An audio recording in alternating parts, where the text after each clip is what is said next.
El cuarto camino. P. de Ouspensky. Capítulo 14. Las dificultades personales. La necesidad de descubrir la dificultad propia más urgente y persistente. Las emociones negativas, la imaginación, el pensamiento formativo. Crear nuevos puntos de vista. La lucha con la identificación. Las tres categorías de las emociones negativas y cómo tratarlas. La transformación de las emociones negativas. La irritación. La pereza. Los estados negativos. Diferentes formas de imaginación. Renunciar al sufrimiento. El sufrimiento voluntario es la máxima fuerza que tenemos. El papel del sufrimiento en la vida orgánica. El hombre está hecho especialmente para la evolución. La responsabilidad en el trabajo personal. La necesidad de trabajar sobre muchas líneas a la vez. El pensamiento formativo y sus características. El pensamiento asociativo. La necesidad de los centros superiores para entender la verdad. La meditación. El recto pensar. Las conversaciones imaginarias. Los diferentes significados de la fe. La vida después de la muerte. Ahora ha llegado el tiempo de que piensen sobre cosas personales que son cercanas y prácticas. Hemos hablado mucho sobre la teoría y ustedes usan demasiadas palabras sin preguntarse qué quieren decir con ellas. Ahora debemos tratar los hechos. Debemos entender desde dónde podemos empezar como somos. En cualquier momento dado hay cosas que podríamos controlar, pero no controlamos por pereza, falta de conocimiento, sospecha o algo más.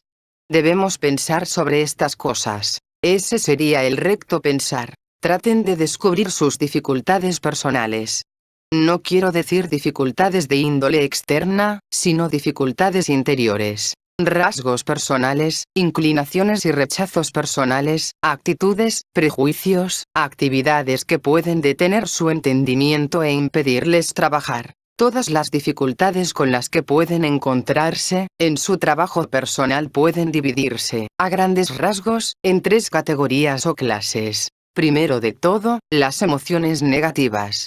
Para algunas personas este es el primero y tal vez el principal punto, de modo que aquellas deben empezar con el estudio de las emociones negativas y con el estudio de los métodos de no identificación. Algunas personas no pueden abstenerse de ser negativas, generalmente en alguna dirección particular, y cuando las emociones negativas se tornan endurecidas y permanentes, habitualmente detienen toda clase de trabajo. Todo se vuelve mecánico y una persona no puede progresar. El segundo punto es la imaginación, particularmente la imaginación negativa, pues es tan mala como las emociones negativas. Con imaginación no quiero decir soñar quimeras. Más bien me refiero a imaginar cosas que no existen ni en uno mismo ni en los demás. Todo el mundo debe tratar de descubrir esta clase de imaginación en sí mismo y las cosas particulares a las cuales se refiere. El tercer punto es el pensar formativo y el hablar formativo. Si uno no tiene un cuadro de lo que es formativo y de lo que no lo es, no podrá progresar. Es necesario obtener este cuadro. Es muy útil encontrar algunos buenos ejemplos de pensamiento formativo y mantener estos ejemplos en la mente. Entonces, no será difícil reconocerlo cuando se sorprendan pensando formativamente o oigan que algún otro está hablando formativamente. Estas son las principales clases de dificultades que tienen que descubrir en ustedes mismos. Para una persona, una cosa es más permanente. Para otra persona, otra. Después, probablemente, descubran muchas más cosas, pero al comienzo descubrirán que, a grandes rasgos, es una de estas. Uno puede tener una dificultad que es muy urgente, y todo el mundo puede descubrir cuál de estas tres le pertenece. Deben descubrir contra qué es más imperioso luchar y concentrarse en eso.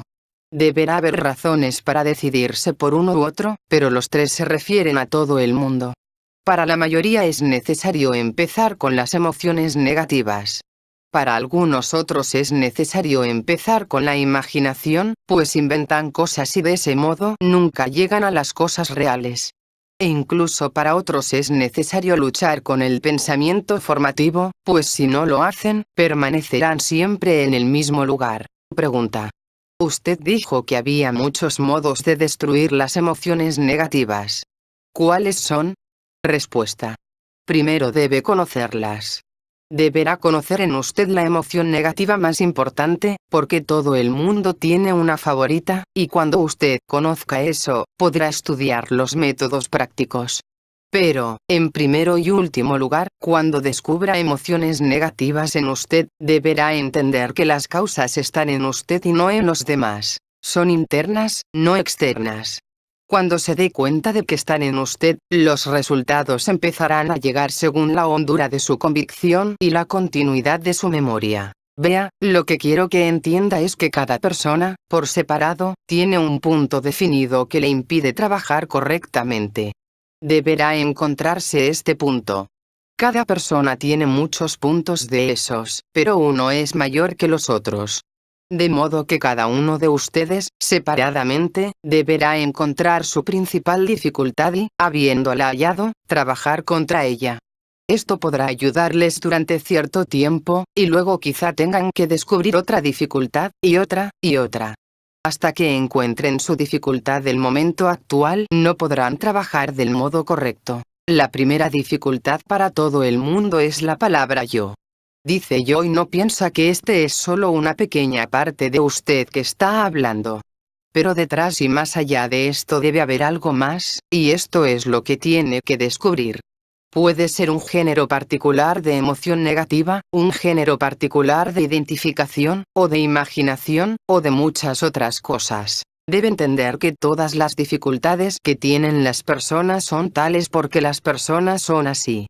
Las dificultades pueden desaparecer o cambiar solo cuando las personas cambian. Nadie les puede hacer más fáciles sus dificultades. Suponga que vino un mago y se llevó todas las dificultades de aquellas personas. Ese sería un malísimo servicio para ellas, pues se contentarían con seguir siendo como son porque para ellas no habría razón para desear cambiar. Trate de pensar que le hace muy difíciles las cosas u ocupa mucho su atención. Pregunta. Pienso que mi dificultad es la soberbia. Respuesta. La soberbia hace un buen siervo pero un mal maestro. ¿Pero cómo convertirla en siervo? Solamente golpeándola. Tome el ejemplo del Nuevo Testamento sobre volver la otra mejilla. Una persona corriente dirá que la soberbia no le admitirá.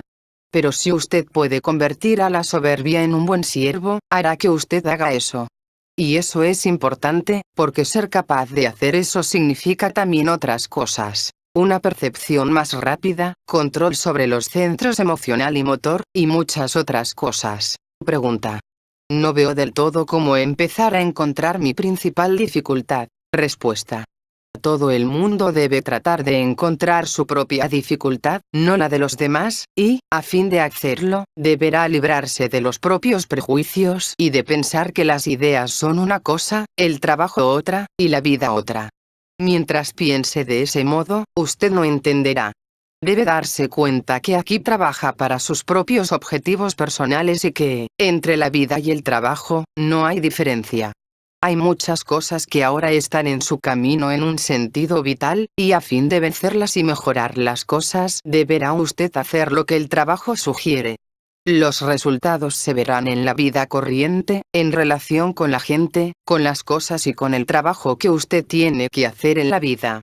De modo que trate de formular preguntas que se refieran solamente a sus propias dificultades personales. Las cosas abstractas pueden admitirse ocasionalmente, pero recuerde que no son el primer objetivo. Pregunta. ¿Cómo puedo luchar con la posesividad? Respuesta. Primero de todo, la mente debe liberarse de la justificación de la posesividad. La mente debe estar separada, no debe identificarse. Tenemos cierto control de la mente. Hasta cierto punto, aquí podemos mandarla. Si se decide usted a no justificar cierta emoción negativa, ese es ya el comienzo de la lucha. Entonces la mente actuará sobre las emociones. ¿Cuál es la causa de las emociones negativas? Estas son causadas siempre por los demás, siempre es culpa de los demás. Eso debe ser detenido. Usted deberá reconocer que la causa de sus emociones negativas está en usted. Y no deberá encontrar razones para las emociones negativas. Siempre es fácil hallar razones. Pregunta. Debemos tratar de descubrir qué era en nosotros lo que estaba exigiendo la expresión de una emoción negativa. Respuesta. Muy a menudo es una imitación. Alguien expresa una emoción negativa y algo en usted lo admira, y piensa, cuán bellamente expresa esta emoción negativa, y quiere imitarla, y usted no la conoce. Puede haber muchas otras cosas, pero muy a menudo es la imitación. Pregunta. Cuando usted dice que debemos trabajar sobre las ideas fundamentales del sistema, ¿quiere decir como el trabajo sobre las emociones negativas? ¿Puede llamarse trabajo si uno se empeña en trabajar sobre uno mismo de este modo? Respuesta. En cualquier caso, de cualquier manera que lo llame, usted habrá de trabajar sobre las emociones negativas, primero estudiándolas, luego tratando de no expresarlas, después yendo más allá y descubriendo su propia emoción negativa favorita. Suponga que alguien no tiene autocompasión, entonces le es fácil trabajar sobre la autocompasión. Pero puede tener alguna otra emoción, su propia emoción particular, contra la cual es difícil luchar. Generalmente, uno tiene unas pocas emociones negativas principales, aunque algunas personas excepcionales pueden tener más. Pregunta. Encuentro posible luchar con las emociones negativas más pequeñas, pero a veces son demasiado fuertes y hay una explosión. Respuesta. Traté de explicar que las emociones negativas son diferentes, y usted no podrá usar los mismos métodos contra todas ellas. En todos los casos deberá estar preparado. Es demasiado tarde pensar cuando usted ya está en la emoción negativa. Deberá estudiar la identificación y ser capaz de no identificarse. Deberá ser capaz de pensar del modo correcto, no en ese momento sino antes y después. Y deberá ser capaz de usar las emociones negativas para recordarse. Pero antes que todo eso, usted deberá ser capaz de controlar la manifestación de las emociones negativas. Si no puede controlar la manifestación, no podrá empezar a luchar con las emociones negativas mismas. Pero deberá entender que nada podrá hacer cuando esté en la emoción negativa. Podrá hacerlo antes y después. A veces, cuando usted está mejor preparado, puede usarlas para recordarse, pero esa es una cosa enteramente especial.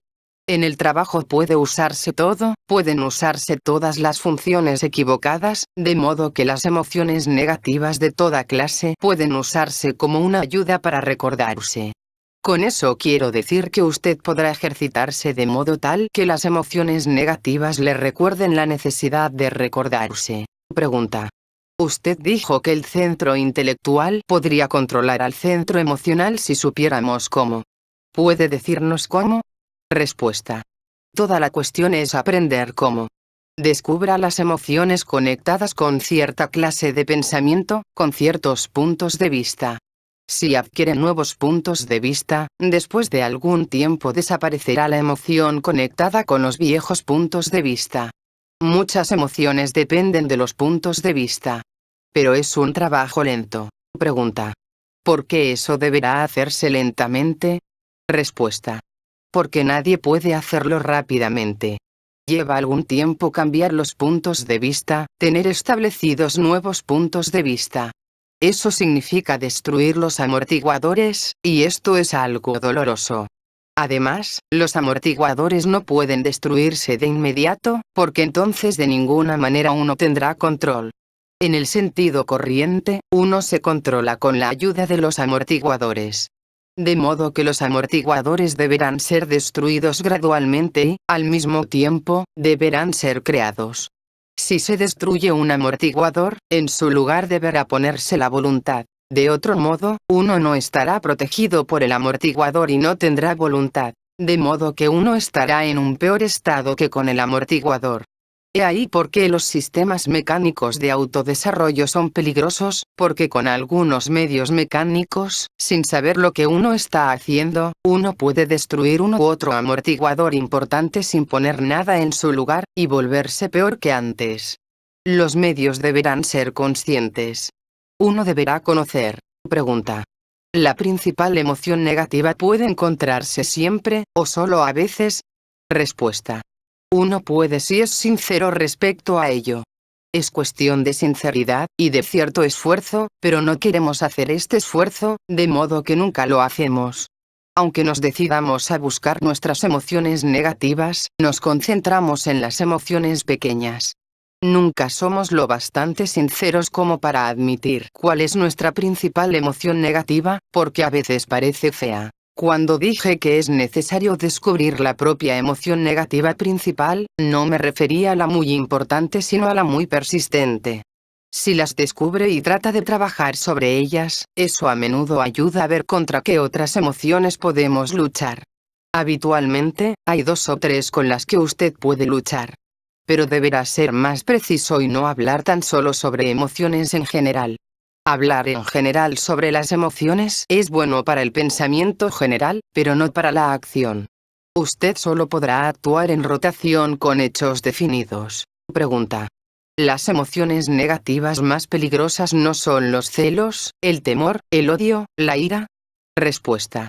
No, esta es una clasificación equivocada. La clasificación más útil es por el grado de identificación, pues esta es la que produce más daño. Usted considera a estas como emociones negativas del primer grado, pero eso no es necesariamente cierto.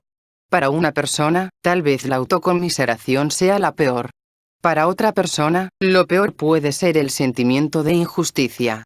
Nunca sabe usted cuál es peor, porque eso depende de la identificación y de los rasgos, puesto que la capacidad para sentir ciertas emociones con particular fuerza e identificarse con ellas pueden ser el rasgo principal de la falsa personalidad. Es diferente para diferentes personas. Pregunta. ¿Qué emociones negativas han de transformarse? Respuesta. Todas ellas. No hay necesidad de catalogarlas. Primero, uno debe empezar con las que pueda agarrar, y luego pasar a las más difíciles, y a las más difíciles aún, si es posible. Las emociones negativas son un estado intermedio entre la cordura y la locura. Y un hombre cuyo centro de gravedad está en las emociones negativas no puede llamarse cuerdo ni desarrollarse. Primero, deberá volverse normal. Las emociones negativas deben dividirse en 3 categorías. Primero, las emociones más usuales, las más corrientes de todos los días. Deberá observarlas y tener ya cierto control sobre su expresión. Cuando haya adquirido cierto control de no expresión de estas emociones negativas, viene la cuestión de cómo tratar las emociones mismas. Deberá empezar a tratarlas procurando no identificarse tan a menudo tanto como pueda, pues siempre están conectadas con la identificación, y si usted vence a la identificación, ellas desaparecen. La segunda categoría de emociones no aparece todos los días.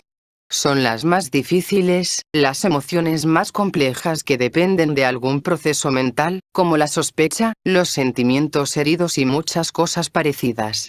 Son más difíciles de vencer. Usted podrá tratarla creando una actitud mental correcta, pensando, no en ese momento, sino en el ínterin, cuando esté tranquilo. Trate de encontrar la actitud correcta, el punto de vista correcto, y hacerlo permanente. Si crea el pensar correcto, eso se llevará todo el poder de estas emociones negativas. Luego está la tercera categoría, mucho más intensa, mucho más difícil y rara. Contra ellas no podrá hacer nada. Estos 2 métodos, lucha con la identificación y creación de actitudes correctas, no ayudan. Cuando sobrevienen tales emociones, solo podrá hacer una cosa. Deberá tratar de recordarse con la ayuda de la emoción. Si aprende a usarlas para recordarse, pueden disminuir y desaparecer después de algún tiempo. Pero para esto, usted ha de estar preparado. Actualmente, puesto que no sabe a qué categoría pertenece cada emoción, deberá tratar de usar los 3 métodos para todas ellas. Pero después verá que se dividen en estas categorías y en un caso ayuda una cosa, y en otro caso, otra. En todos los casos deberá estar preparado. Como dije al comienzo, será difícil luchar con ellas o vencerlas, pero aprenderá a través del tiempo. Solo que nunca mezcle las emociones con la expresión de las emociones negativas. Eso siempre viene primero. Mientras no pueda detener la expresión, eso significa que nada podrá hacer respecto a las emociones mismas. De modo que, antes de que haga algo más, usted deberá aprender a controlar la manifestación de las emociones negativas. Si aprende a controlar la expresión, entonces podrá empezar. Pregunta. Parece que el esfuerzo para recordarse lo hace a uno más vulnerable y más fácilmente influido por las emociones. ¿Cómo podrá uno protegerse? Respuesta. Uno no puede protegerse al comienzo. Uno tiene que arriesgarse si funciona de ese modo. En realidad, funciona en ambos sentidos. Desde un punto de vista, le vuelve más sensitivo. Desde otro punto de vista, le da más control. Pregunta. Con las propias emociones negativas habituales, ¿hay en uno mismo algún rasgo particular que siempre las procure? Respuesta. Muy posiblemente, pero si practica la no identificación, eso lo verá. Usted se identifica con muchísimas cosas, no solo con las emociones negativas. De la mañana a la noche pasa de una identificación a otra, pero cuando trata más de lo habitual de no identificarse, puede notar muchas emociones negativas que antes no vio. Algunas puede verlas en su tamaño completo, de otras puede notar solo sus colas que desaparecen. Si trata de notarlo y de no identificarse, eso le fortalecerá más al tratar las emociones. Pregunta. ¿Cuál es el modo correcto de encontrar interés en las cosas sin identificación? Respuesta. No hay modo correcto. Deberá pensar sobre cosas correctas o conectarlo todo con el recuerdo de sí. Si puede pensar sobre las cosas correctas, podrá interesarse en ellas sin identificación, pero si se identifica, todo el pensamiento desaparece y se convierte tan solo en una repetición formativa de palabras. Pregunta. Una emoción negativa que siempre me sucede me excita contra las personas a las que pienso haber descuidado o dañado de algún modo. Eso se basa en la identificación. No puedo ver cómo escapar de eso. Respuesta. Es difícil decirlo. Somos tan mecánicos que, en algunos casos, no somos responsables.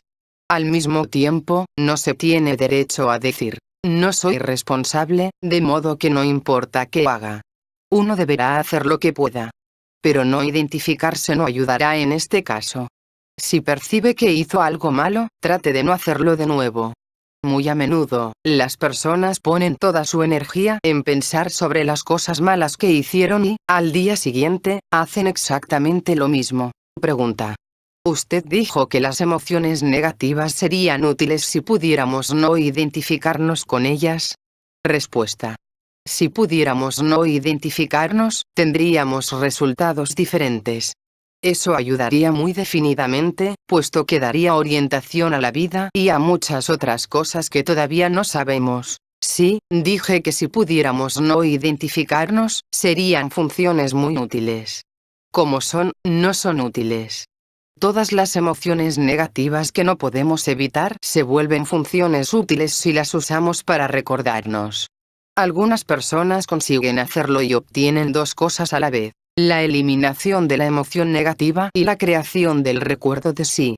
Si usted tiene una emoción negativa persistente y mediante el recto pensar la conecta con el recuerdo de sí, entonces, luego de un tiempo, eso ayudará a recordarse, y después de un tiempo más, si persiste, la emoción desaparecerá. De modo que pueden servir a un propósito útil si usted puede usarlas. Pero si se identifica con ellas, de ningún modo son buenas. Pregunta. ¿Hay algo que uno pueda hacer respecto a las emociones negativas cuando uno se encuentra en un mal estado? Respuesta. Uno no deberá creer en este mal estado. Igualmente, uno no deberá creer en un buen estado, ni en que permanecerá siempre. El estado bueno y el malo cambiarán. Si uno cree demasiado en un buen estado, sobreviene un mal estado y uno no está preparado, y como resultado es afectado demasiado. Si uno se identifica demasiado con su propio mal estado, siente que no podrá hacer nada. Con buen estado o con mal estado, uno ha de seguir. ¿Hay un solo modo? Pregunta. ¿Los celos fuertes entran en la segunda categoría? Respuesta. Eso le corresponde a usted decidirlo. Eso puede tener muchas formas y manifestaciones diferentes. Generalmente, se basa en la justificación. Mentalmente, usted se pone de acuerdo con eso, lo aprueba, le prepara el terreno. Cuando cesa de prepararle el terreno, puede desaparecer o transformarse en algo diferente. Pero esta es también una descripción general. Hay 10.000 clases diferentes de celos, pero la base de estos, casi inevitablemente, es que usted piensa que tiene derecho a estar celoso. Deberá recordar siempre que todas las causas de las emociones negativas están en nosotros. Pregunta. ¿Las emociones negativas son contagiosas? ¿Eso es lo que hace tan difícil la vida familiar? Respuesta. Sí, es un hecho definido que las emociones negativas son muy contagiosas, pero particularmente infecciosas para usted. Si tiene ciertas emociones negativas y las admite, si en su mente no les niega que están obligadas a repetirse y volverse cada vez más fuertes. Pregunta. La autoconmiseración no es para mí una emoción desagradable, aunque la considero negativa. ¿Habrá que detenerla? Respuesta. Particularmente si es agradable. Cuando la autoconmiseración es agradable, es una emoción particularmente venenosa. Pregunta. ¿Cómo puedo pensar correctamente sobre la autoconmiseración? Respuesta. Al pensar sobre ella deberá crear en su mente un disolvente permanente, una actitud que destruya su autoconmiseración cuando ésta aparezca. Encuentre el lado cómico de esto, el lado absurdo, encuentre el lado loco, no se tome en serio. Si logra formar una actitud permanente, entonces, tan pronto aparezca la autoconmiseración, derrame sobre esta el disolvente y se disolverá. Descubra lo que es tonto, lo que es loco en la autoconmiseración, no mediante análisis sino mediante ejemplos. En ella encontrará muchos rasgos si piensa y observa sinceramente, y si los tiene presentes, la autoconmiseración no se atreverá a alzar su cabeza. Pregunta. Pero si se descubre que no desaparece. Respuesta. Eso significa una actitud incorrecta, y no solo una actitud. La autoconmiseración no es enteramente normal, de modo que estúdiela, halle todos sus rasgos extraños, trate de avergonzarse de ella, no piense en ella ni hable de ella como si fuese algo inofensivo o agradable. Pregunta. Descubro en mí una grandísima autoindulgencia que creo que es mi debilidad y obstáculo principales en el trabajo. Pero por mis propios esfuerzos no sé cómo luchar con ella de ningún modo, salvo del modo más débil. Respuesta. Muy a menudo usted no puede luchar, o no sabe cómo empezar a trabajar contra alguna debilidad especial, pero no interesa. Trabaje contra cualquier debilidad y trabajará contra esta debilidad. Un modo muy fácil de justificarse es decir que no sabe cómo luchar contra una debilidad. Déjela en paz y luche contra alguna otra debilidad. El resultado será el mismo. En casos especiales, tenemos que volver a alguna dificultad una y otra vez, pero en general todos los esfuerzos conducen en la misma dirección, ya sea lucha contra la negatividad, la imaginación u otra cosa. Pregunta.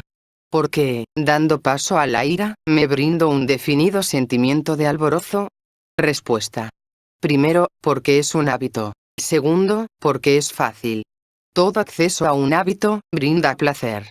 A la máquina siempre le gusta trabajar por la línea de menor resistencia, pero en el trabajo debemos ir por la línea de más fuerte resistencia. Pregunta. ¿No es necesario que el miedo sea una emoción negativa? ¿Puede ser necesario? Respuesta. Es la base de muchas emociones negativas. Ahora no hablamos sobre las emociones instintivas. Las emociones negativas del centro instintivo son necesarias, pero las otras son casi todas inútiles. Pero hasta las emociones instintivas pueden conducir hacia la imaginación. Por ejemplo, uno puede tener miedo a las víboras y, viviendo en un país donde apenas hay una, puede pasarse la vida con miedo a las víboras. ¿Esto es imaginación? Pregunta. ¿A menudo uno no tiene miedo de las cosas de las que nada conoce? Respuesta. El miedo es simplemente cierto estado. Puede ser sin objeto alguno. Esto demuestra cuán inútiles son las emociones negativas. A menudo inventamos objetos para una emoción cuando la emoción ya está allí. Tome la envidia, el miedo, el recelo. Pensamos que la emoción es producida en nosotros por algo externo, cuando en realidad está en nosotros, solo buscamos un objeto después, y de este modo la justificamos. Pregunta. Aún no puedo entender por qué todas las causas de las emociones negativas están en mí mismo. Respuesta. Si se observa, lo verá. Las causas externas siguen siendo las mismas, pero a veces producen en usted una emoción negativa, a veces no. ¿Por qué? Porque las causas reales están en usted, solo hay aparentes causas externas. Si está en buen estado, si se está recordando, si no se está identificando, entonces nada que suceda afuera, hablando relativamente, pues no quiero decir catástrofes, puede producir en usted una emoción negativa. Si está en un mal estado, identificado, inmerso en la imaginación, entonces todo lo que es tan solo un poco desagradable producirá una emoción violenta. Es una cuestión de observación. Pregunta. Pero aún no veo cómo algunas cosas, por ejemplo, la conducta de las personas, no pueden llegar a producir una emoción negativa. Respuesta. Son máquinas. ¿Por qué la conducta de las máquinas ha de producir una emoción negativa? Si una máquina le golpea, es culpa de usted. No debe estar en el camino de la máquina. Usted puede tener una emoción negativa, pero no es culpa de la máquina. Es culpa de usted. Los demás no tienen tanto poder sobre usted como usted piensa. Eso es solo resultado de la identificación. Usted podrá ser mucho más libre si no se identifica, y a veces es más libre. He ahí por qué digo que eso deberá ser observado. Si observa bien, verá que, a veces, usted se identifica más, a veces menos. Y debido a esto, a veces está absolutamente en poder de las emociones negativas, y a veces tiene cierta resistencia. Puede llevar largo tiempo aprender cómo resistir las emociones negativas, pero no es imposible. Debe entender una sola cosa sobre las emociones negativas. Les tenemos demasiado miedo, las consideramos demasiado poderosas. Podemos mostrarles resistencia si persistimos y no las consideramos inevitables y omnipotentes. Pregunta. El otro día yo pude ver cómo me encolerizaba cuando hablaba con alguien, pero no pude detener eso. ¿Cómo puedo controlar mi mal genio? Respuesta. Este es un ejemplo de mecanicidad.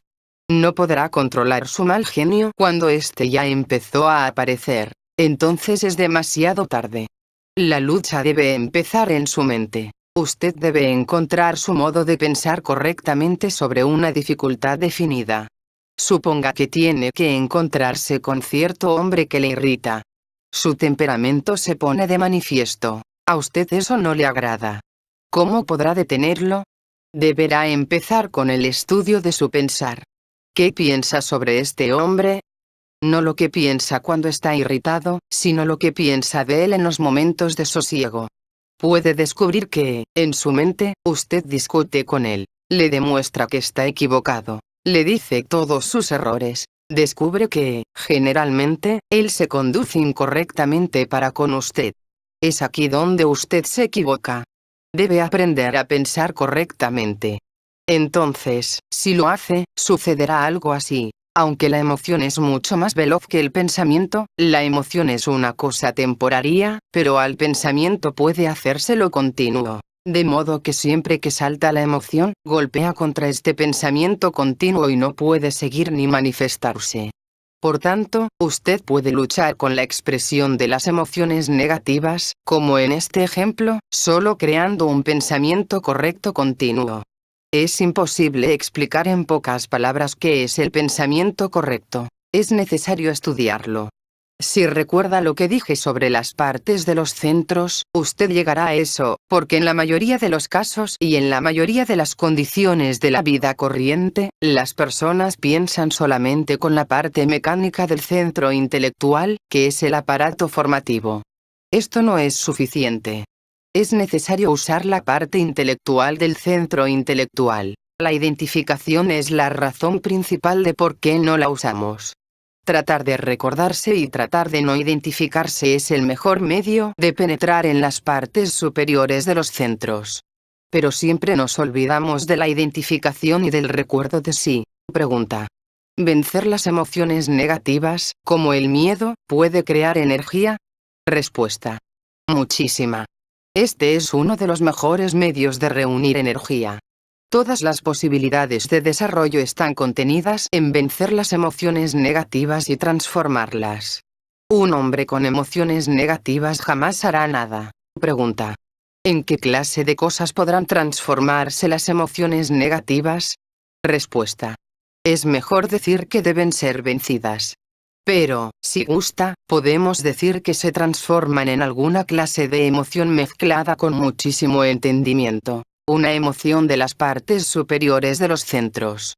Casi cualquier emoción negativa que ahora tenemos puede transformarse en una emoción de las partes superiores de los centros. Pero esto necesita entendimiento, la convicción que es necesaria, y la decisión de hacerlo. Pregunta. ¿Son las emociones negativas las que nos impiden introducirnos en esos estados emocionales? Respuesta. Sí. Tenemos bastante dinero, pero lo gastamos todo en cosas desagradables. Si ahorramos bastante, podremos usarlo del modo correcto. El poder para usarlo llega con la cantidad. Pregunta. En mí observo dos clases de indignación. Una cuando, por ejemplo, veo que lastiman a un niño, y otra, cuando algo me molesta. ¿Ambas son igualmente negativas? Respuesta. Cuanto más desinteresada es la indignación, y cuanta más razón tiene usted, peor es. Cuanto más energía pierda en ella, más negativos serán los resultados que producirá. Pregunta. ¿Por qué me excito con tanta mayor rapidez en las emociones negativas durante las discusiones que en cualquier otro tiempo? Las discusiones políticas, por ejemplo. Respuesta. Porque siempre piensa que las cosas pueden ser diferentes. Cuando se da cuenta y se convence firmemente de que las cosas no podrían ser diferentes, cesa de discutir. La discusión se basa en la idea de que las cosas podrían ser diferentes y que algunas personas podrían hacer las cosas de diferente manera. Trate de pensar desde el punto de vista que todo lo que sucede, sucede porque no puede ser diferente. Si pudiera ser diferente, habría sucedido de manera diferente. Es muy simple, pero muy difícil de comprender. Pregunta. Si vemos algo que no nos gusta en los demás, ¿es porque ellos son espejos para nosotros y tenemos en nosotros la misma cosa? Respuesta. Principalmente, sí. Pero es una gran cosa darse cuenta de eso. Tal vez a las personas les desagraden los demás porque son espejos de ellas mismas. No se dan cuenta de ello, pero de algún modo lo sienten vagamente y esto hace que les sean desagradables. Sin embargo, en el trabajo hay también un principio de que antes de mejorar, uno ha de empeorar. Eso no solo porque uno nota más. Uno realmente empeora antes de que adquiera más control. Pregunta. Si uno recordara respecto a la gente que ésta no podría actuar de ningún otro modo, ¿podría uno entonces entenderla? Respuesta. Naturalmente, debe recordar eso. Y hasta que este recuerdo sea constante, usted no podrá entender nada sobre la gente. Hay muchas cosas parecidas a eso. Todo lo que usted aprende en el sistema deberá estar en su consciencia al mismo tiempo. De otro modo, cada cosa pequeña le hará olvidarlo todo. Pregunta. Descubro que me vuelvo muy negativo cuando me aconsejan y nunca concuerdo en ello. Respuesta. Nuevamente, todo se basa en su actitud. Admite que algún otro puede afectar su estado emocional. No hemos de admitir sobre nosotros un poder emocional como ese. Ahora bien, aunque usted meramente piense sobre este consejo, se sentirá molesto. Lo reconstruye. Pero debe pensar de modo enteramente diferente. Es puramente una cuestión de razonamiento. Aunque las personas le aconsejen sin pensar, aunque usted conozca mejor, no hay razón para que usted se encolerice. No podrá conseguir nada con estar molesto o irritado. Debe cesar de justificar eso en su mente. Cuando uno detiene esta justificación, muy a menudo descubre que la causa de todas estas emociones negativas es alguna idea equivocada. Todo el mundo puede encontrar algo equivocado en uno u otro lado de su vida y generalmente uno tiende a poner la responsabilidad sobre esta cosa. Piensa que, si esta cosa fuera correcta, todo lo demás sería correcto. Todo el mundo tiene una, a veces dos o más combinaciones de circunstancias a las que culpa de todo lo malo que uno hace o de todas las propias manifestaciones de debilidad. Pero uno debe entender que en el mundo absolutamente nada puede producir este resultado. Suponga que haya alguna cosa definida que esté mal y yo piense, si estuviese bien, sería diferente. pero si estuviese bien, sería precisamente lo mismo. Hablo por experiencia, porque conozco personas que pensaban así, y cuando se cambiaba la cosa particular que encontraban mal, seguían siendo las mismas y meramente encontraban otra cosa desagradable en lugar de la primera. Pregunta. Descubro que una de mis máximas dificultades es la irritación. Respuesta. Este es uno de los rasgos más profundos de las personas, y afecta a la mayoría. Lo más difícil en el mundo es soportar pacientemente las manifestaciones desagradables de los demás. La gente puede sacrificar todo lo demás, pero no puede soportar eso. La irritación es una emoción particular, producida por el sentimiento de mecanicidad de uno mismo o de los demás. Esto no significa que cada cosa mecánica cause irritación, pero a veces la mecanicidad la produce.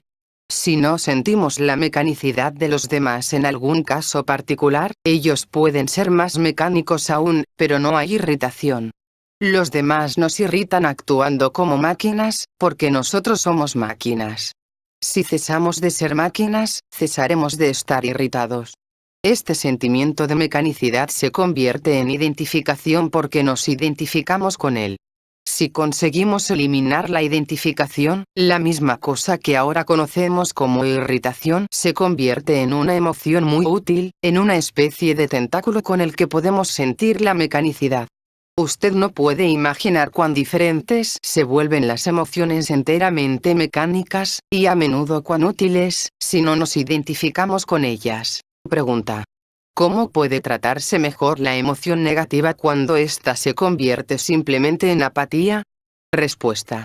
Muy a menudo, cuando la emoción negativa toma la forma de resistencia pasiva, usted no puede hacer nada en el momento. Pero puede continuar trabajando. Si hoy no puede hacer nada, habrá un mañana, y un pasado mañana, y la próxima semana, y el mes siguiente.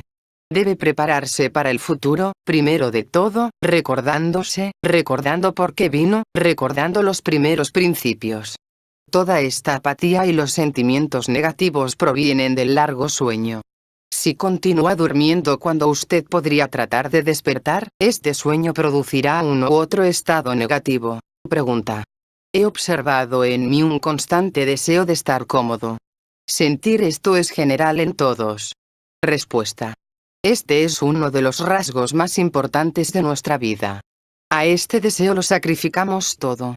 Estamos prestos para renunciar a todo a fin de ir por la línea de mejor resistencia. A veces este deseo se vuelve tan fuerte que uno puede estar cómodo y nada más. Aunque algo no sea cómodo, uno trata de arreglarlo de modo que sea cómodo. Pregunta.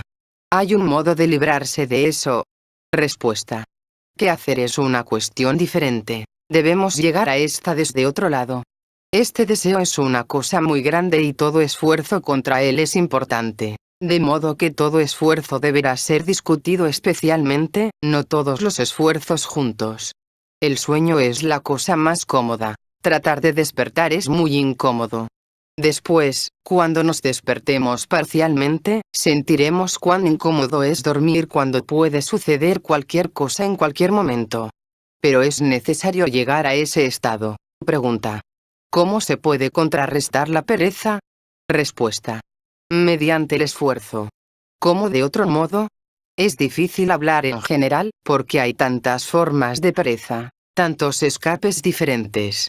Debemos hablar sobre casos concretos, de modo que solo usted puede responder.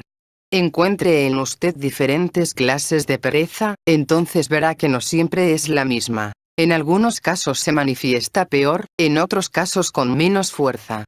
Usted necesita una gran cantidad de observaciones. Nadie desde fuera puede ayudarle. Pregunta. ¿Tan solo querer es de algún provecho? Respuesta. No, eso no es suficiente. Suponga que uno es perezoso en una cosa particular, pero no siempre igualmente perezoso. A veces más, a veces menos. Esto es material para observación. Descubra lo que le hace más perezoso o menos perezoso. Entonces descubrirá algunas causas y sabrá dónde observar más adelante.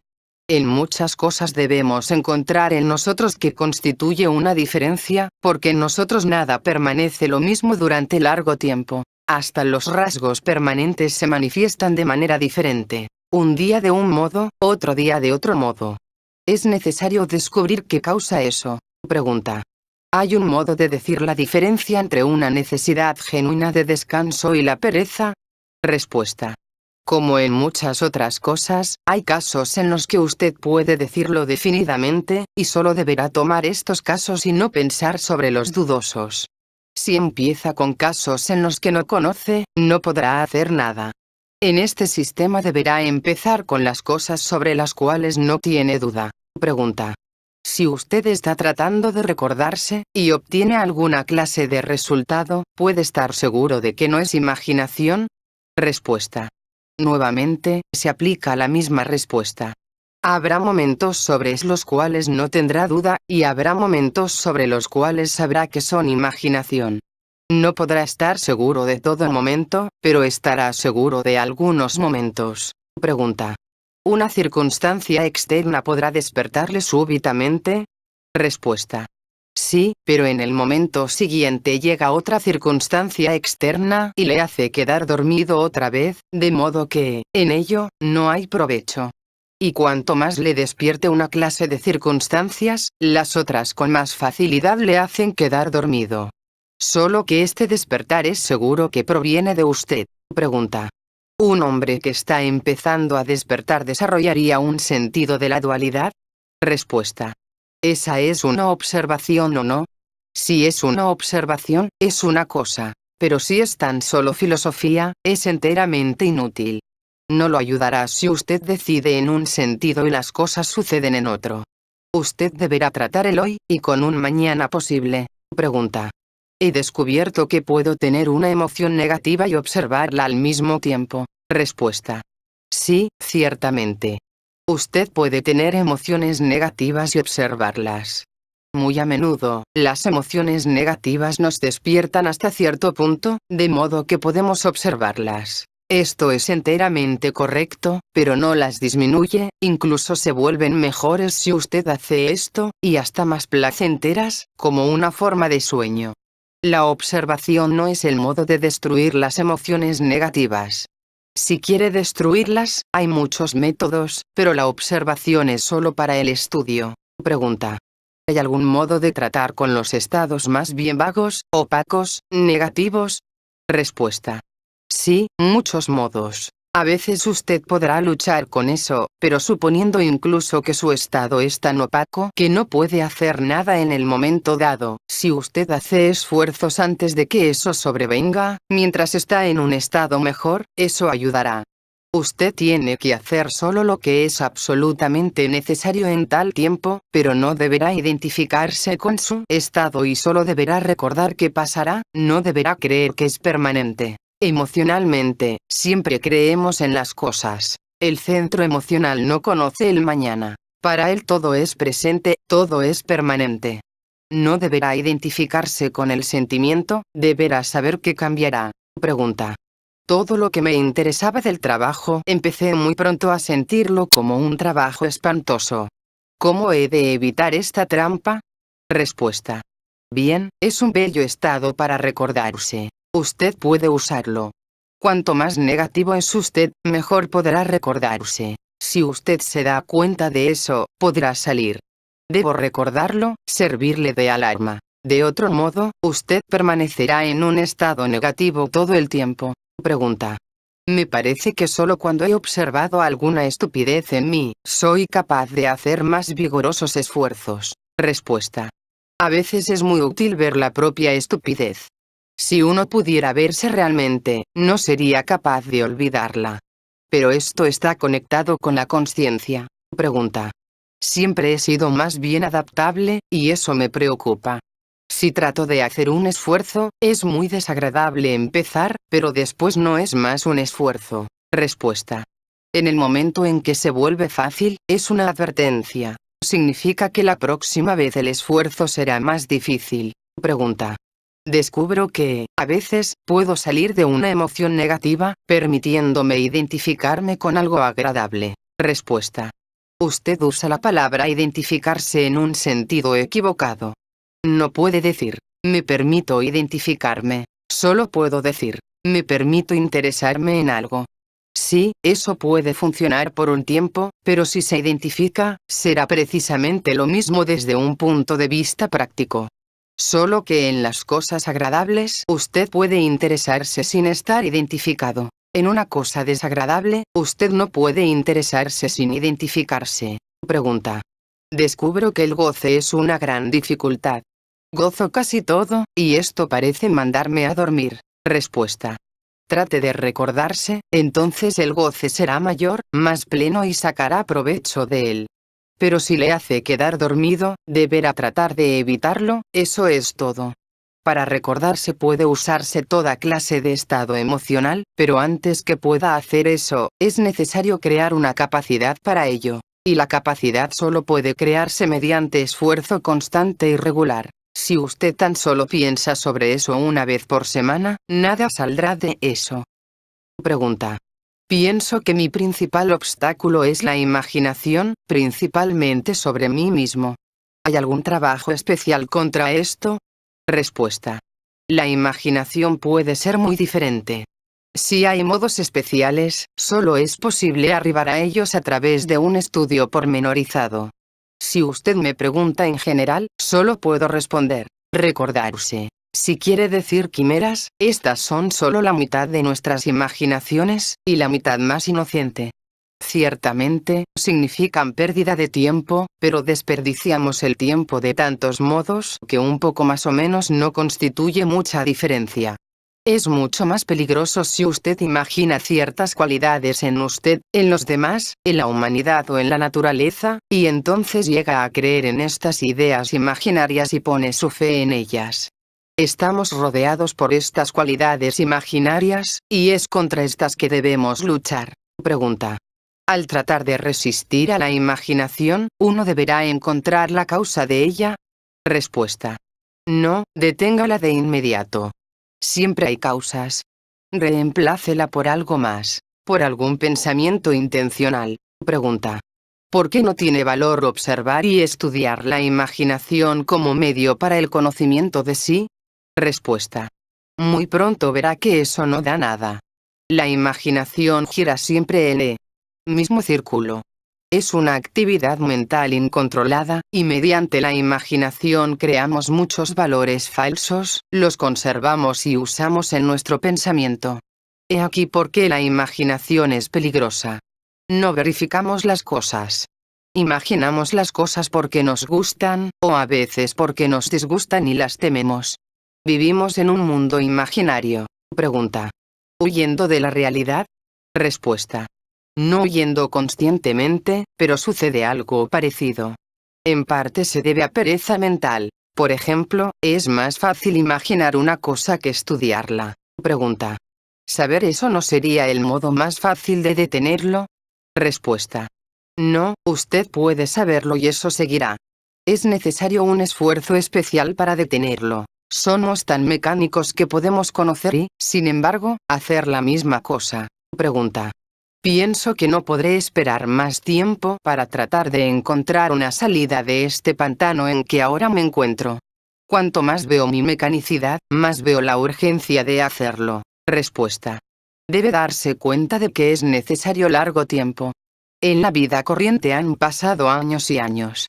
Cuando usted oye hablar de la mecanicidad y está tan solo empezando a luchar con ella, quiere resultados de inmediato. Primero es necesario acostumbrarse a estas ideas. No hay secretos ni métodos especiales para hacer esto más rápido. Pregunta. Encuentro difícil darme cuenta de que la imaginación entra en todas nuestras emociones. Respuesta. Toda emoción basada en la identificación es imaginación. La identificación es un signo de la imaginación. Cuando usted encuentre una emoción sin identificación, encontrará una emoción sin imaginación. Pregunta. ¿El pensamiento es el único modo de comprobar la imaginación? Respuesta. No, no el pensamiento sino la atención, porque la imaginación es una de las manifestaciones que andan sin la atención. En el momento en que usted vuelve su atención hacia ella, la imaginación se detiene. Pregunta. ¿Usted quiere decir que uno puede observar a la imaginación sin detenerla? Respuesta. No podrá observarla largo tiempo. Si usted tan solo la nota y la echa, puede seguir, pero si mantiene su atención sobre ella, se detiene. La atención actúa como una luz, y la imaginación como un proceso mecánico que solo puede seguir en la oscuridad y se detiene con la luz. Pregunta. ¿Eso no quiere decir que cuando usted la nota, surge el pensamiento? Respuesta. El pensamiento trae la atención. La atención es una facultad diferente, porque incluso el pensamiento puede seguir sin la atención. Pero el pensamiento puede trabajar con la atención, mientras la imaginación no puede. Algunas facultades pueden trabajar solamente con la atención, y algunas otras pueden trabajar sin la atención. Pregunta. ¿Cuál es la diferencia entre el pensamiento corriente y la imaginación? Respuesta. Intencional o inintencional. Controlable o incontrolable. Pregunta. La imaginación es una de las cosas más fuertes en el hombre. Sin embargo, es la más inútil. ¿Por qué? Respuesta. Es un ámbito malo, una forma de sueño, una debilidad. Es cómoda, no necesita esfuerzo alguno. Todo el resto necesita esfuerzo. Pregunta. ¿Es posible esperar que nos podremos librar de la imaginación en última instancia? Respuesta. No podemos hablar de última instancia, eso es demasiado lejano. El primer paso es saber cuánto tiempo se da a la imaginación. El próximo paso es darle un poco menos. Pregunta. No puedo decir si algo es imaginación o no, y no sé cómo empezar a reconocerla. Respuesta. Nadie podrá ayudarle a empezar, usted solo deberá empezar. Deberá atraparse en alguna clase de imaginación. No me refiero exactamente a una quimera. Debe tener algún nivel normal de imaginación. Entonces, cuando esté en la duda, podrá comparar.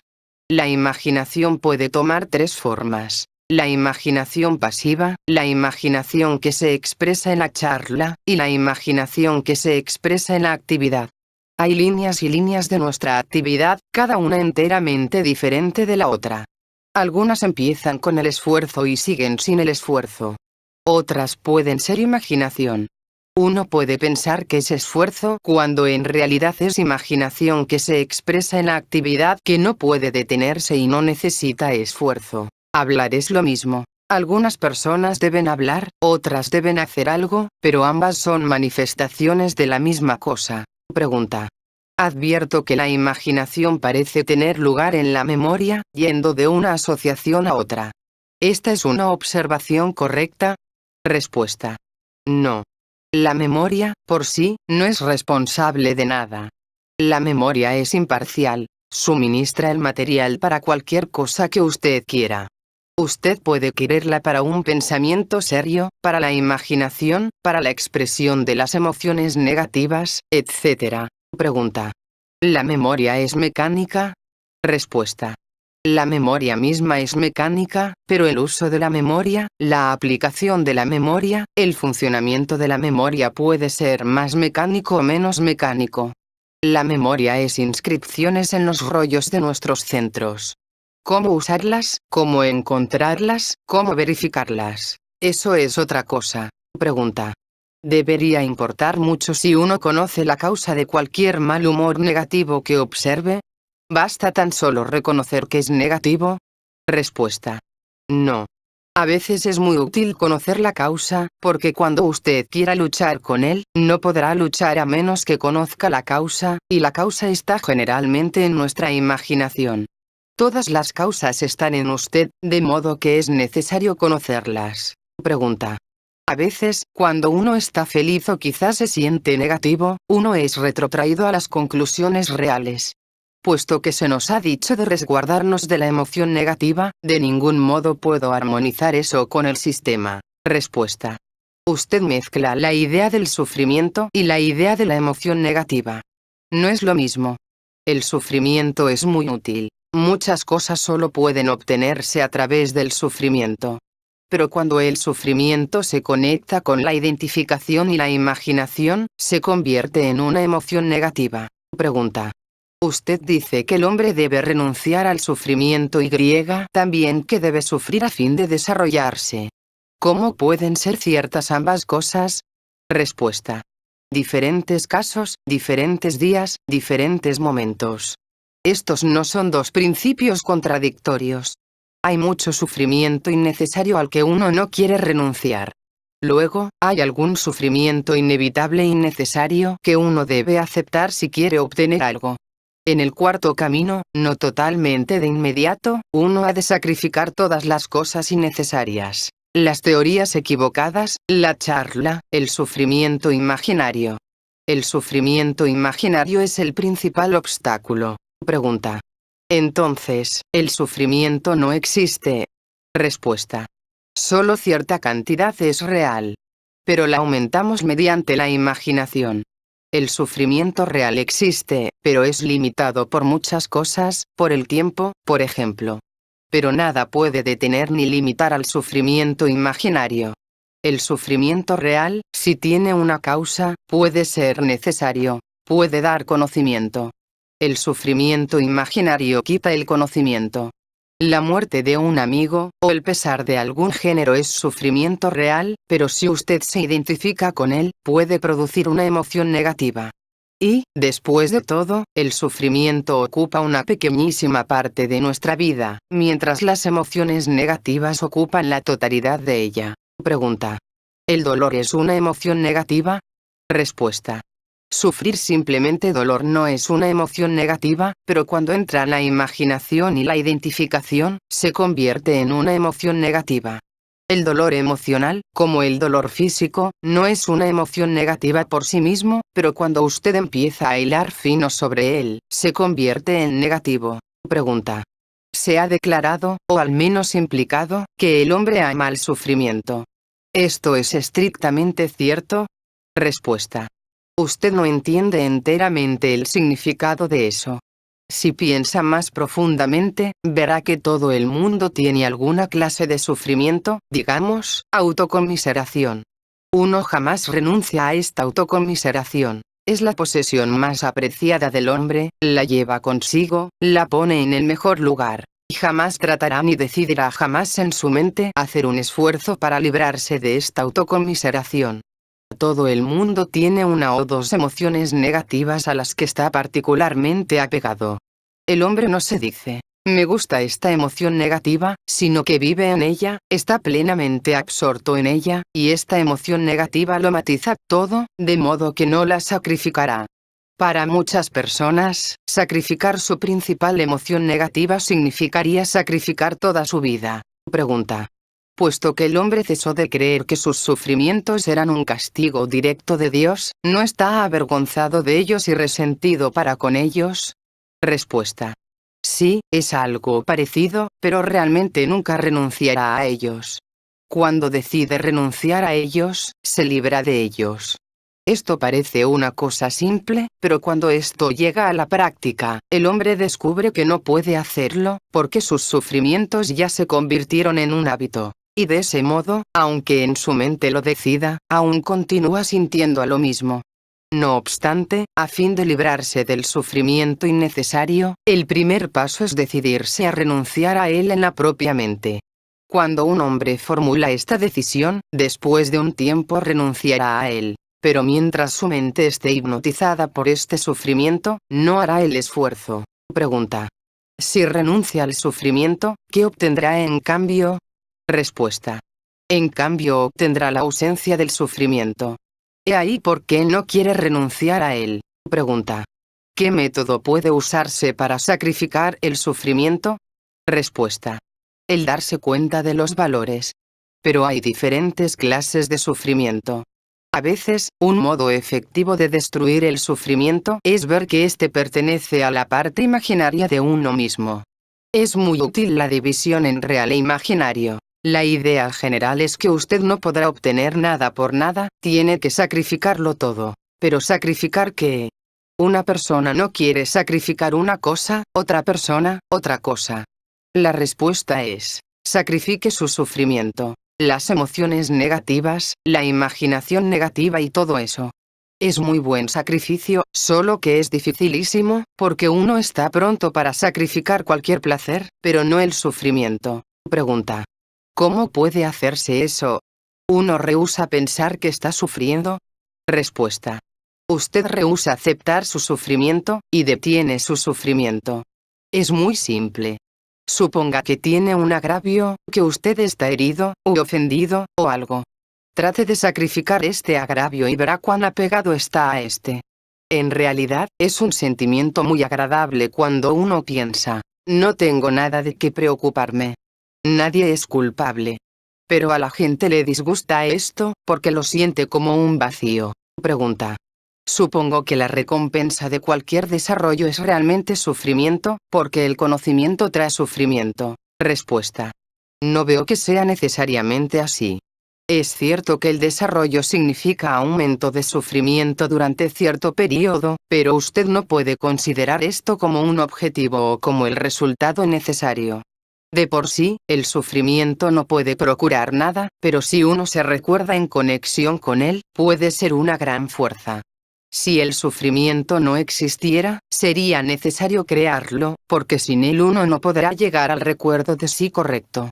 Pero las personas tratan de escapar del sufrimiento, o tratan de disfrazarlo, o se identifican con él, y de este modo destruyen el arma más fuerte que tienen. Pregunta.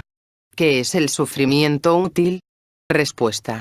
Hasta que nos libremos del sufrimiento inútil no podremos llegar al útil.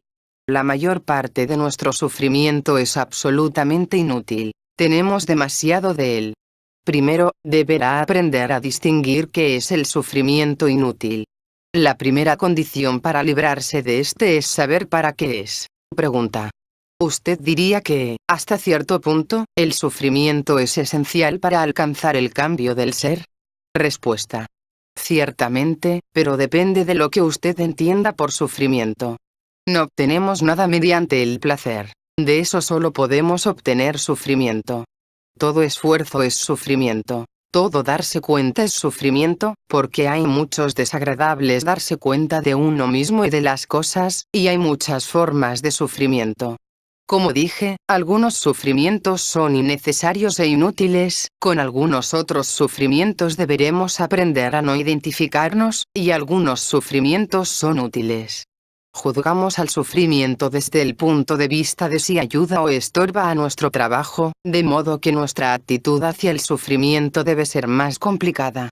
El sufrimiento inútil es el máximo obstáculo en nuestro camino. Al mismo tiempo, el sufrimiento es necesario, y a veces sucede que las personas no pueden trabajar porque tienen miedo de sufrir.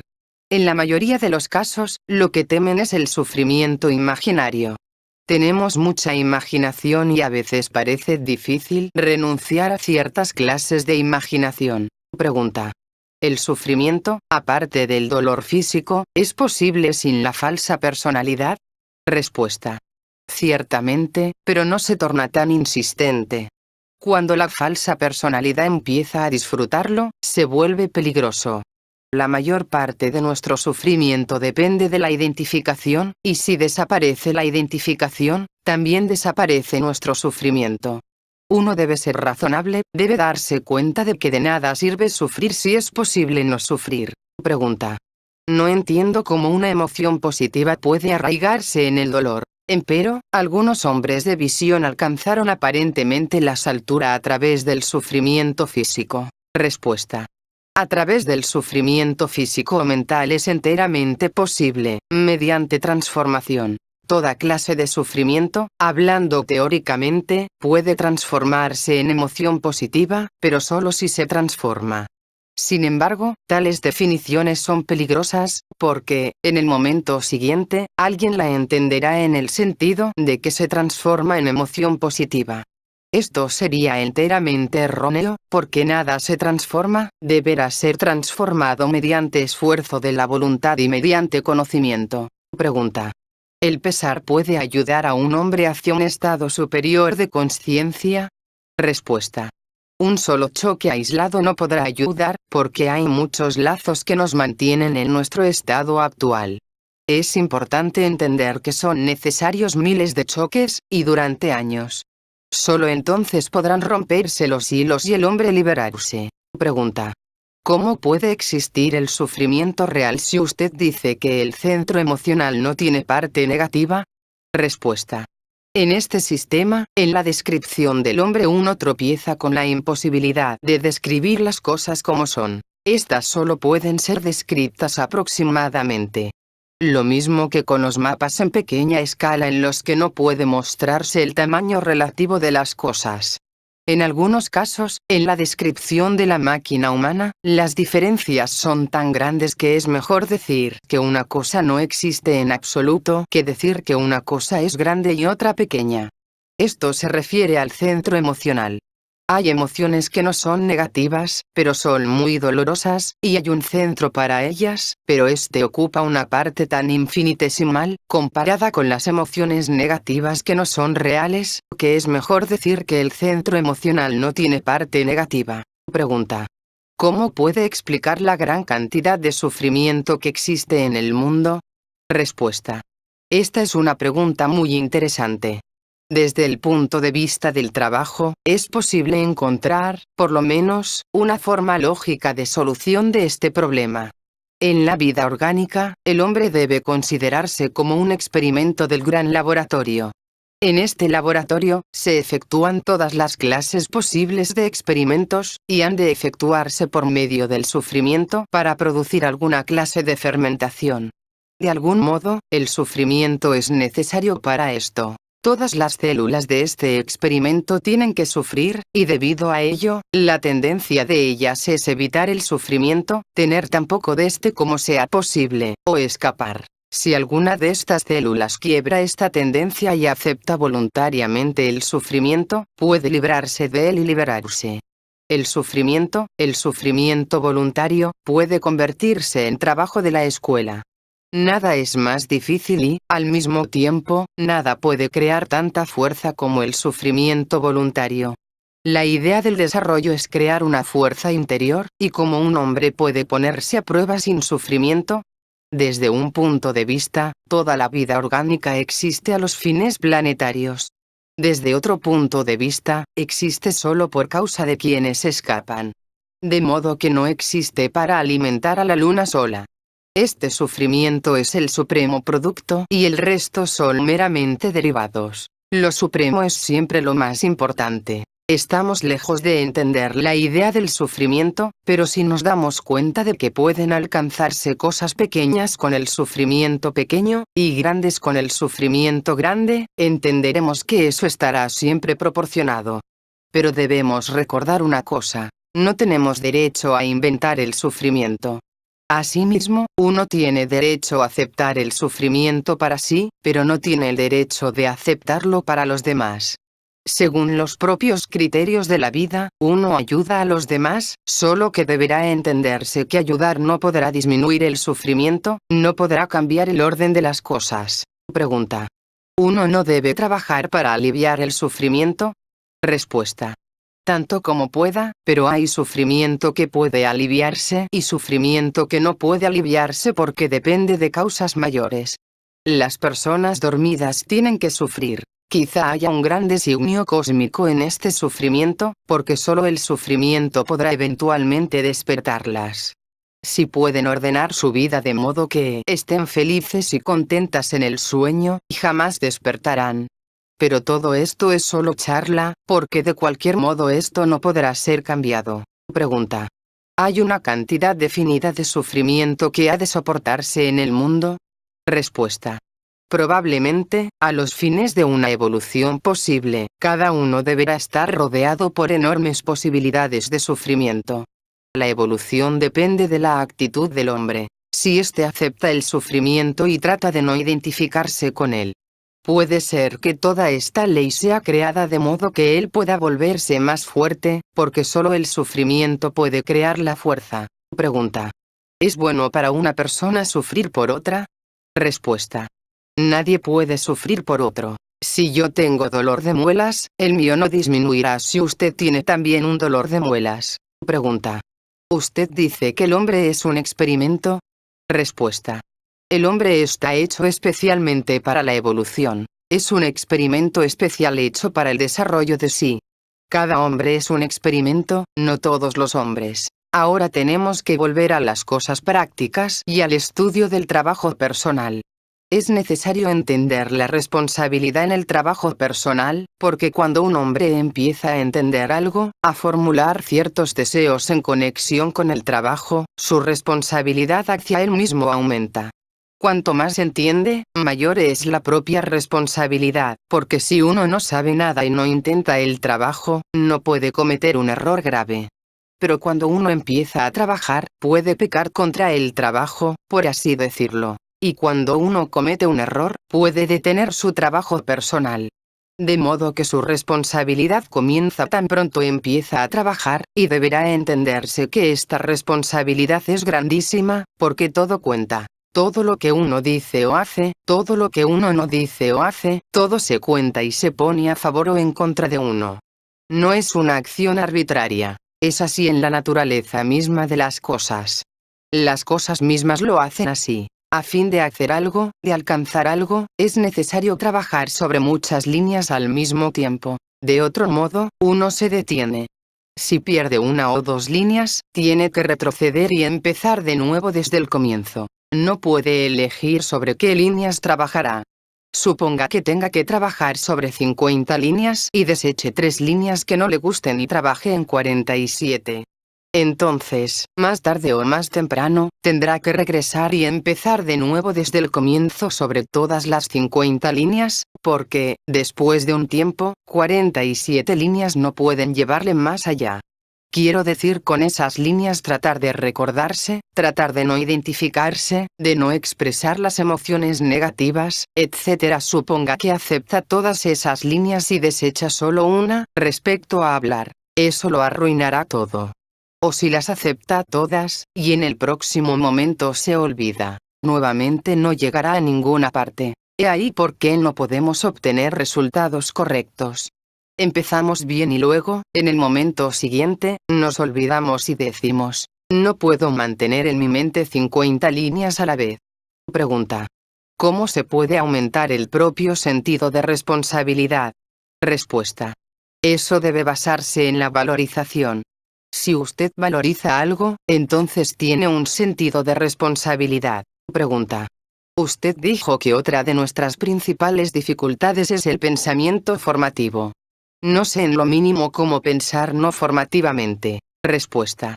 Piense al máximo de su capacidad y compare los resultados, cuando su pensamiento da resultados y cuando no los da. De ese modo, llegará a un mejor entendimiento, en cualquier caso mejor que tan solo interrogarse sobre eso. Las definiciones no le ayudarán. El deseo de definiciones es solo una excusa. Si usted se encuentra en una posición muy difícil, pensará al máximo de su capacidad cómo librarse de ella. Piense del mismo modo. Pregunta. Antes de que podamos pensar de manera diferente, ¿es necesario percibir las cosas de manera diferente? Respuesta. No podemos percibir de manera diferente hasta que pensemos de manera diferente. Solo tenemos control de nuestros pensamientos. No tenemos control sobre la percepción. La percepción depende particularmente del estado de conciencia. Si uno despierta durante un tiempo suficientemente largo, podrá percibir muchas cosas que no percibe ahora. Eso no depende del deseo ni de la decisión. Pregunta. ¿Todo es pensamiento formativo, excepto cuando tratamos de recordarnos? Respuesta. No, no todo, sino una gran cantidad de nuestro pensamiento es formativa. Pero cuando pensamos sobre cosas serias, como las ideas del sistema, no podemos pensar en absoluto. Nuestro pensamiento no es formativo. El pensamiento formativo es siempre pobre, pero, para algunos problemas, es ridículo. Pregunta. Usted dijo una vez que pensar sobre las grandes ideas del sistema puede ser un modo de detener la identificación. No puedo ver por qué esto es así y por qué la identificación ha de arruinar necesariamente el pensamiento. Respuesta. Porque la identificación vuelve estrecho y defectuoso al pensamiento, lo ata, usted no puede pensar, no puede efectuar deducciones. Baja el nivel normal de la capacidad intelectual del hombre. En cuanto a por qué pensar sobre las grandes ideas del sistema detiene la identificación, ello se debe a que no podemos pensar sobre ellas si nos identificamos con ellas. Su pensamiento no producirá efecto. Cuando estamos estudiando, tratando de entender, esto significa un nuevo modo de pensar.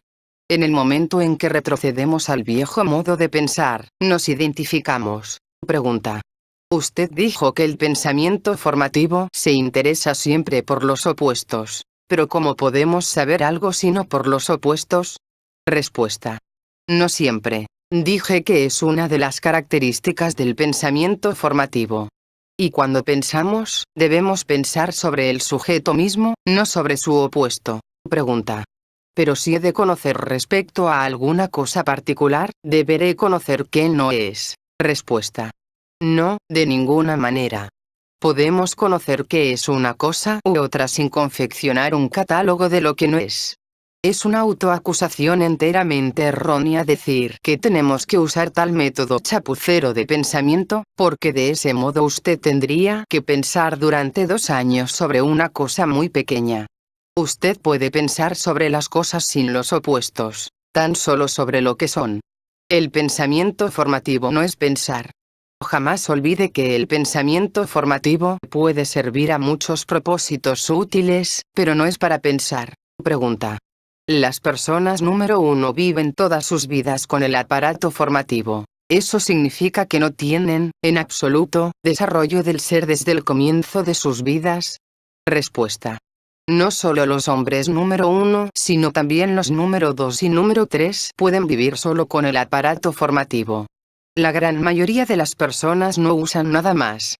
Ciertamente, tienen cierto desarrollo del ser. Solo que, por así decirlo, no es individual, es un desarrollo masivo, en el sentido de un niño y un adulto. Pero su ser no crece más allá de cierto nivel, y a nosotros nos interesa el crecimiento del ser hacia el hombre número 4. Crecer del modo corriente es natural, pero esto no cambia el nivel del ser. Y hasta este crecimiento natural del ser puede detenerse. Pregunta. He notado que, si formulo una pregunta, mientras es contestada, mi mente está trabajando y, como resultado, no estoy escuchando. ¿A qué se debe esto? Respuesta. Correctísimo. Esto es simplemente pensamiento asociativo, pensamiento mecánico. Naturalmente, si usted formula una pregunta y quiere saber la respuesta, deberá detener las asociaciones y admitir lo que se dice, y solo entonces pensar sobre ello y comparar. Si no detiene las asociaciones, la respuesta llega a usted mezclada con sus propios pensamientos, no exactamente lo que se dijo. De modo que nunca consigue la respuesta correcta. La lucha con el pensamiento asociativo es una línea definida del trabajo. Si estudia algo, escucha algo o está tratando de entender algo, tiene que hacerlo con una mente libre.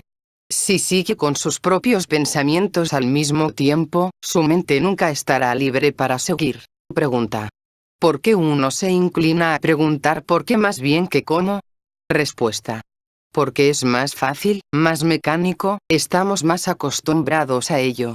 Preguntar cómo requiere pensar. Usted ha formulado su pregunta del modo correcto. ¿Y por qué puede preguntarse sin pensar? Pregunta. Se dijo que uno de los métodos de lucha contra las emociones negativas es pensar de manera diferente. No entiendo en absoluto qué significa pensar de manera diferente. Respuesta. Significa tomar algún tema que produce emoción y pensar en él, tratando de no justificarse ni de acusar a los demás. Eso será pensar de manera diferente. Aunque hay emociones negativas que no pueden destruirse de ese modo, pues necesitan métodos más vigorosos, este método deberá intentarse primero, en todos los casos. Pregunta. Descubro que la mayor parte del tiempo ocupa mi mente pensamientos triviales. Sería un buen plan estudiar algún idioma difícil, el ruso por ejemplo, en el que uno pudiera pensar mientras está realizando un trabajo puramente mecánico. Respuesta. ¿Con qué finalidad? Después de un tiempo, usted tendría pensamientos equivocados en ruso. Pregunta. ¿Hay algún modo en el que podamos recordar más claramente lo que hemos entendido cuando estábamos en un estado mejor? Respuesta. Esta es una cosa importantísima, pero no sé de ningún método especial. Estos momentos deberán conectarse. Mire hacia atrás, trate de comparar. Esto es particularmente importante en relación con alguna cuestión definida. Por ejemplo, puede entender algo que no entendió hace media hora. Pero tal vez hubo, en el pasado, momentos en los que tampoco entendió algo a este respecto. Trate de recordar estos momentos y de conectarlos. Pregunta. ¿Entender una idea o un término varía en relación con el grado del ser? Respuesta. Ciertamente. La gente entiende según su nivel, su capacidad, no según el significado de las cosas. Pregunta. Mi dificultad es que, para mí, ninguna idea es completamente clara. Respuesta. Es imposible aclarar esto con el pensamiento formativo y las palabras. La gente piensa que entiende una cosa cuando le da un nombre, pero no se da cuenta que esto es artificial. Cuando usted pueda sentir una cosa y verificarla mediante la consciencia superior y la mente superior, solo entonces podrá decir que es realmente cierto y que existe realmente. Y las escuelas no tratan sobre ideas intelectuales corrientes. Esto significa que estas ideas, como por ejemplo, la idea de recordarse, no están claras sin los centros superiores, pues sin los centros superiores uno no puede llegar a la verdad. Las escuelas son el trabajo de los centros superiores. Nos dan algo que no podemos alcanzar por nosotros mismos, porque solo podemos usar la mente corriente. Y la mente corriente tiene límites definidos y no puede saltar sobre ellos. Puede acumular material, olvidarlo, acumular otra vez y olvidar nuevamente, y reducir el sistema precisamente a un absurdo, yendo demasiado derecho en una sola dirección. Cuando usted se encuentre en un estado que se aproxime al centro emocional superior, se asombrará de cuánto podrá entender de inmediato. Y entonces retrocede a su estado normal y lo olvida todo. Mediante persistente recuerdo de sí y mediante otros métodos, usted puede llegar al centro emocional superior, pero no podrá retener lo que entonces entendió. Si lo escribe, no tendrá sentido cuando lo lea después con el centro intelectual. Pregunta. A veces, cuando he tratado de recordarme, tengo un extraño sentimiento sobre los objetos inanimados, como si tuviesen una suerte de consciencia que estaba en ellos. Respuesta. Deseche la posibilidad de la imaginación. Digamos simplemente que usted siente algo nuevo en las cosas.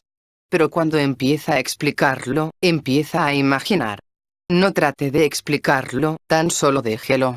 A veces, podrá sentir cosas extrañas de ese modo, pero las explicaciones son siempre equivocadas, porque usted siente con un aparato muy bueno y explica con otro, una máquina muy chapucera que no puede explicar realmente. Pregunta. Todo parece retroceder a la misma pregunta. ¿Cómo ser más emocional? Respuesta. Usted no puede tratar de ser emocional. Cuanto más lo trate, menos emocional será. Puede tratar de ser consciente, y si se vuelve más consciente, se volverá más emocional. Debe pensar sobre cómo obtener más energía para ser consciente. Esa sería una pregunta correcta, y la respuesta sería que, primero, debe detener las pérdidas y tratar de obtener más energía siguiendo todas las indicaciones que consiga del trabajo, todas ellas. No se concentre solamente en una. Siempre podrá encontrar algo que no hizo. Pregunta. A veces, siento que no tengo capacidad para concentrarme, pero no sé qué hacer. Solo pienso en pequeñeces y eso desaparece nuevamente. Respuesta. Usted tiene siempre material más que bastante para trabajar sobre usted, nunca puede estar perplejo respecto a qué hacer. Trate de detener los pensamientos. Eso es fácil y útil. Si no tiene energía para eso, deberá acumular energía mediante la lucha con los hábitos mecánicos y cosas por el estilo. Eso acumulará bastante energía para este esfuerzo a fin de recordarse o el esfuerzo para detener los pensamientos. Pregunta. Como lo preconizan los libros de la India, ¿la meditación es lo mismo que el recuerdo de sí? Respuesta. Aquellos hablan de meditación, pero también dicen que uno debe trabajar bajo un maestro. Leemos y recordamos una cosa y olvidamos otra. Pensamos que podemos estudiar meditación y meditar nosotros mismos. Si usted se puede recordar, podrá meditar. Si no, no podrá. Recordarse significa control de los pensamientos, un estado diferente. La meditación es una acción de una mente desarrollada, y nos la atribuimos. Sería muy bueno si pudiéramos meditar, pero no podemos. Recordarse es el camino hacia eso. Usted no puede empezar desde el final. Tiene que empezar desde el principio, como en todo lo demás. ¿Qué significa meditación para nosotros? Pensar sobre el sistema. Tratar de conectar las ideas y de reconstruir el sistema. Esto es meditación, no simplemente pensar sobre una palabra o una idea. Pregunta. Al tratar de pensar sobre alguna idea definida del sistema, siempre pienso la misma cosa que pensé antes. No puedo remediarlo. Respuesta. Este es un lado técnico. Debe intentar diferentes modos. Puede concentrarse en uno u otro lado del tema, o tomar uno u otro punto de vista, o tratar de explicárselo a alguien. Si es difícil pensar sobre algún tema definido, siempre podrá imaginar que está explicando este tema a alguna persona. Pero nuevamente, deberá imaginarse explicándolo a diferentes personas. Personas con preparación o sin preparación, una persona religiosa, una persona de mentalidad científica, etc. Tiene que explicarlo de manera diferente según a quien se lo esté explicando. Entonces siempre es muy útil separar lo que usted sabía antes de lo que aprendió del sistema. Esto es muy importante. Si no las separa, mezclará siempre las cosas en su pensamiento. Es necesario conocer qué sabía usted antes, qué leyó en alguna parte y qué obtuvo aquí. Hay aún otra cosa que puede hacer. Puede tratar de escribir un programa de pensamiento para usted mismo. Encuentre sus propios temas que le gustaría pensar, o los temas que piensa que pueden serle útiles, o los temas que no entienda pero le gustaría aprender para pensar en ellos. Todo esto es útil. Entonces, si tiene tiempo, piense en ellos 2 o 3 veces por día. Pregunta. He ensayado estas conversaciones imaginarias que usted sugirió, pero no pude hacerlas durar bastante tiempo. Respuesta. Estas conversaciones imaginarias deben ir según un plan. No podrá empezar tan solo de cualquier punto. Puede inventar alguna suerte de situación y hacerse hablar a alguna persona imaginaria, o a alguien que usted conoce, y explicarle algún tema particular según la clase de persona que sea. Esto puede ayudar. Pero no trate de dar una conferencia. Una conferencia está obligada a ser formativa. Pregunta. Mi dificultad es hablar dentro de mi mente. ¿Estas conversaciones imaginarias me ayudarán a trabajar contra este hábito? Respuesta. Sí, eso puede ser útil, o usted puede pensar sobre las ideas del sistema, fijarse tareas definidas. Otro enfoque es ver si esta conversación mental es útil o inútil. Puede ser útil, pero en su mayor parte es inútil. Como todos los hábitos mecánicos, es muy difícil luchar con ella. Usted no lo nota, o puede haber estado hablándose durante 2 horas sin notarlo, de modo que deberá tener un guardián mejor para que toque la campana cuando usted empiece. Esto significa estar más despierto. Pregunta. Pienso que se podría lograr algo si uno pudiera recordar más el sistema en un solo momento, en lugar de tan solo fragmentos. Respuesta. Correctísimo. He ahí por qué usted verá, después de un tiempo, que es útil trabajar con personas nuevas y explicarles las cosas, porque usted no podrá tener una parte suficientemente grande del sistema ante sus ojos si no lo repite todo, y solo podrá hacer esto cuando tenga que explicar las cosas a personas nuevas y responder sus preguntas. No es necesario dar conferencia ni tener grandes grupos. Puede hacerse algo útil con 1, 2 o 3 personas. Pregunta. Últimamente he estado más insatisfecho que lo habitual conmigo mismo y con la falta de resultados obtenidos de mis esfuerzos. ¿Qué ha de hacerse? Respuesta. No debe permitirse identificarse con estos sentimientos negativos y contrariedades. Es la peor cosa posible. Piense sobre algo alegre. Por ejemplo, puede tomar cualquier tema del sistema y comparar cómo pensaba antes sobre él y cómo piensa ahora. Verá que ha ganado una cosa, y otra cosa, y una tercera cosa. Eso le ayudará a luchar con ello. Pregunta. En el ejemplo del ojo de una aguja, en los evangelios, eso significa que cuando cesa la identificación, una persona tiene una oportunidad. Respuesta. Puede ser simplemente una valorización equivocada, o pueden ser demasiadas palabras, una gran carga de palabras, de modo que un hombre no podrá pasar. Pregunta. En nuestro estado actual, ¿podemos conocer el amor, la lealtad o la devoción reales? Respuesta. Para nosotros, estas cosas son relativas. Podemos tenerlas más o menos, pero no podemos conocerlas de ningún modo absoluto. Pregunta. Encuentro difícil entender que la fe no tiene lugar en este sistema. Con seguridad, es necesario creer que el sistema tiene posibilidades de hacerlo a uno más consciente. Respuesta. Eso no ayudará. Todo lo contrario. Debe tratar de verificarlo, y basar sus actitudes sobre hechos, no sobre una creencia. Si siquiera hace una décima parte de lo que se le sugiere, muy pronto tendrá hechos, y, entonces, deberá basar su actitud en estos hechos, no en teorías. La fe es una cosa pasiva. Tenemos que verificarlo todo, no aceptar nada sobre la fe. Para la fe hay otros caminos, pero en el cuarto camino la fe sería debilidad. Tratar de escapar del trabajo. En vez de tratar de saber, creeríamos. Solo lo que el hombre mismo descubre que es verdad, puede servir como base suficiente. Debemos entender que la fe, en el sentido verdadero, es cierto estado que es más que emocional. Es una emoción positiva y, tomada en este sentido, significa un nivel superior que nosotros, siendo hombres N1, número 2 y número 3, no hemos alcanzado, y por tanto no sabemos qué significa la fe. Para nosotros es solo una palabra. La fe deberá dirigirse hacia las grandes cosas, no aplicarse a las pequeñas cosas de la vida corriente.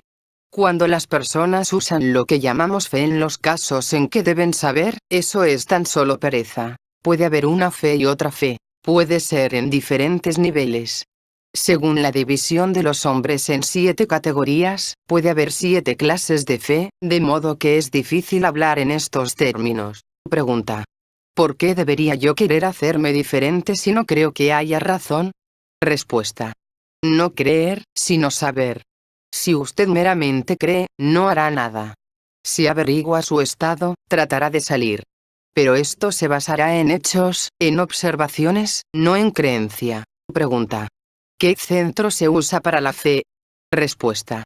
La fe real es una emoción superior, perteneciente al centro emocional superior. En nuestro centro emocional corriente hay solo una imitación de la fe. La fe real significa no solo la emoción, sino también el conocimiento. Pregunta. Yo tenía una idea de que el trabajo sobre uno mismo era el trabajo en pos de la salvación, de la inmortalidad. Respuesta. Grandes palabras. Pero si dijera que es en pos de no volvernos tontos, yo le entendería. Constantemente nos volvemos tontos porque estamos dormidos. Pregunta. ¿Hay una parte de nosotros que sobreviva a la muerte corporal? Respuesta. Este punto es interesantísimo e importantísimo. Usted pregunta tan simplemente respecto a después de la muerte, como si uno pudiera saber acerca de eso. Toda la experiencia de toda la humanidad, no quiero decir la imaginación, demuestra que no podemos saber qué sucede después de la muerte. De otro modo, habríamos sabido algo positivo sobre eso. Puesto que nada sabemos, eso prueba definidamente que, en este estado de conciencia, con los centros corrientes, no podemos llegar a la verdad, solo podemos fabricar teorías. Trate primero de entender que nuestra capacidad de cognición, nuestra capacidad de saber, está limitada por nuestro estado de conciencia. En este estado de conciencia, solo podemos saber ciertas cosas y tener respuestas solo a ciertas preguntas. Si queremos saber más, descubrimos que no podemos. Prácticamente, en cada línea del estudio llegamos más tarde o más temprano a una falsa pared. En algunos casos, esta pared permanece exactamente en el mismo lugar, como en el caso de la vida después de la muerte. Sobre esto no sabemos más que el hombre de la edad de piedra. Solo podemos pensar que, si adquirimos un estado superior de conciencia y usamos los centros superiores, podemos obtener una respuesta concreta a esa cuestión. Podemos conocer nuestra vida solo desde el nacimiento hasta la muerte.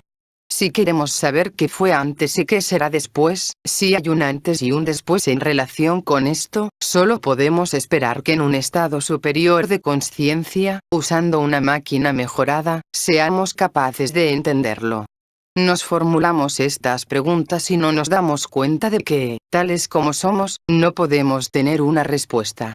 Hay muchas preguntas parecidas. Es necesario darse cuenta y recordar con cuántas cosas tropezamos en nuestro pensar, que son realmente insolubles para nuestra mente. Cuando nos demos cuenta de eso nos ayudará a ver que debemos empezar con problemas posibles. Muchas personas, no significo necesariamente en el trabajo, pero incluso en el trabajo, muchas personas gastan toda su energía mental en estos problemas insolubles. Inventan toda clase de soluciones, tratan sobre ellas de este o de aquel modo, pero todo esto es enteramente inútil. Usted podrá entender una cosa si entiende otra cosa, y una tercera cosa si ha entendido las dos primeras.